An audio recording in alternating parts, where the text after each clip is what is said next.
तो हमने क्या कहा कि अंतरराष्ट्रीय तिथि रेखा किसे क्या कहा जाता है, 180 डिग्री देशांतर को ही हम क्या कहते हैं, अंतरराष्ट्रीय तिथि रेखा। क्या कहते हैं भाई, अंतरराष्ट्रीय तिथि रेखा। और ये कौन से महासागर से होकर गुजरती है, तो प्रशांत महासागर से होकर गुजरती है।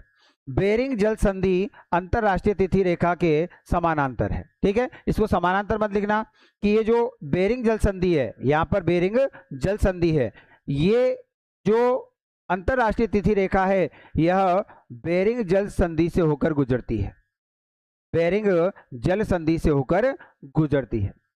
ठीक है, अब देखो कि ये जो रेखा है ये कई जगह से मोड़ दी गई है, कई जगह से क्या कर दी गई है, मोड़ दी गई है, कई जगह से इसको मोड़ दिया गया है। इसके मोड़ने का कारण क्या है कि एक देश में एक तारीख रखने के लिए, एक देश में एक तारीख रखने के लिए इस रेखा को जगह जगह से क्या कर दिया गया है, मोड़ दिया गया है। फॉर एग्जाम्पल कि ये आपका अमेरिका वाला हिस्सा है, अलास्का वाला हिस्सा है, अलास्का वाला हिस्सा है ये। अब अलास्का के कुछ हिस्से अगर इसको सीधा खींचा जाए यूं, तो अलास्का के कुछ हिस्से इधर भी पड़ रहे हैं, तो यहां तारीख अलग होगी, यहां तारीख अलग होगी।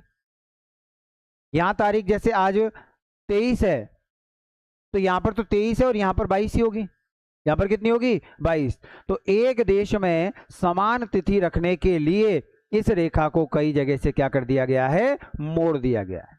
बात आ रही समझ में, हाँ भाई साहब, बात आ रही समझ में कि एक देश में एक